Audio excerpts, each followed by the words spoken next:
Oke guys, jadi video kali ini aku bagian tips pengalaman aku setelah menggunakan PCX 160 yang tipe ABS ya. Jadi di sini aku membagikan sedikit keluh kesah gitu, bisa bilang keluh kesah, bisa bilang apa tuh. Jadi nggak lama itu mungkin motornya belum udah sebulan juga ya.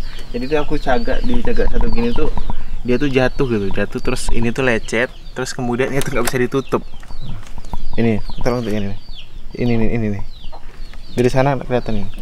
Jadi ini tuh nggak bisa ditutup, jadi karena dia tuh udakannya patah. Sebenarnya gara-gara hal sepele juga sih. Jadi karena waktu itu aku cagak di turunan kan, kemudian dia jatuh dan ininya patah, dan akhirnya aku ganti ini. Dan ganti ini tuh di ahas itu nggak ada. Dia tuh modelnya seperti ini nih. Jadi di ahas itu dia nggak ada. Dan ini aku beli di Shopee dengan harga 130.000 kayak gini doang. Dan sama ongkirnya jatuhnya sekitar 150, dan bungkusnya kayak gini nih. Aku nggak tahu sih ini tuh asli atau enggak, yang jelas ya kayak gini lah harganya, kayak gini lah bentuknya.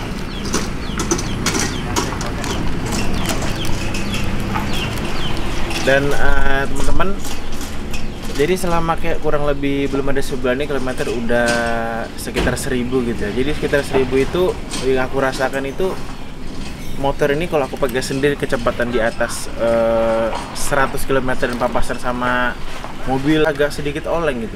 Nggak tahu entah kenapa, mungkin karena memang ban belakangnya dia tuh lebih kecil gitu ya. Mungkin karena ringnya lebih kecil, atau mungkin karena apanya nggak terlalu apa. Jadi begitu kena angin itu dia oleng gitu, kencang banget pokoknya kayak gitu tuh. Kayak gitulah kira-kira teman-teman. Terus yang kedua sini tuh, dia kan jatuhnya tuh kan separuh gini, dan ini tuh kena juga ternyata gitu. Sebelah sini tuh kena juga, dia sedikit tuh hancur, lumayan lah gitu, gak apa-apa kali. Cuman yang di bagian belakang itu dia utuh gitu, bagian belakangnya itu nggak ada masalah gitu. Jadi temen, yang aku rasakan itu sih sebenarnya kalau untuk PCX selama kurang lebih sekitar sebulan memakai ini sih, kalau untuk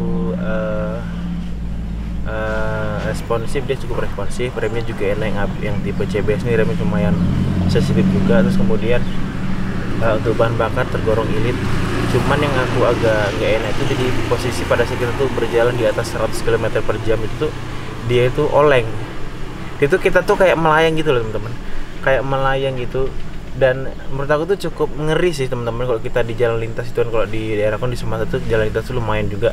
Dan itu tuh kalau kita papasan sama mobil itu bener-bener dia tuh agak oleng gitu, dan nggak enak gitu rasanya. Dan yang kedua, mungkin aku udah pernah bahas juga di video sebelumnya ini ya, mengenai shock belakangnya teman-teman.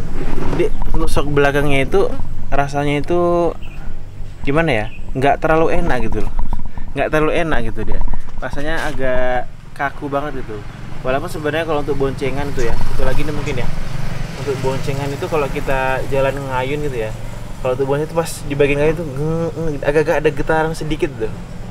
Sebenarnya nggak cukup mengganggu, cuman kalau kita ngerasain itu ya, rasanya itu dengan harga segitu tuh gimana sih rasanya. Masa iya sih dengan harga kurang lebih sekitar 30 jutaan tuh kita ngerasain shock yang kurang enak gitu.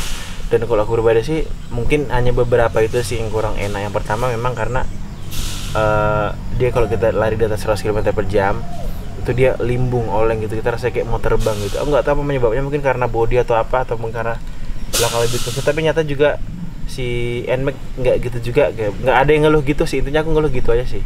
Yang kedua tuh mungkin dari segi bodi, apa memang sering itu memang karena emang jatuhnya emang nggak bagus gitu ya. Jadi meja jatuh itu memang nggak ada yang bagus, intinya gitu sih.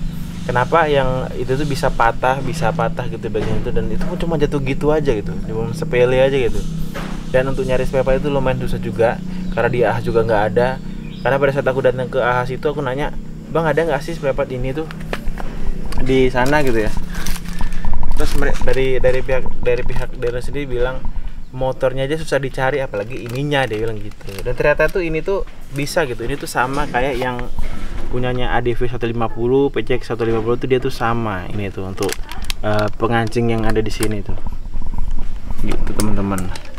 Dan mungkin gitu aja sih teman-teman untuk video kali mengenai pengalaman menggunakan PCX 160 selama kurang lebih 1 bulan atau mungkin sekitar 1000 km. Dan sekarang udah di 1800-an.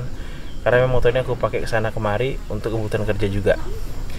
Dan mungkin gitu aja teman-teman untuk video kali ini. Jika punya pertanyaan atau kritik dan saran silahkan tinggal di komentar, dan kita ketemu lagi di video selanjutnya bersama saya Jenal, dan salam MJTF Official.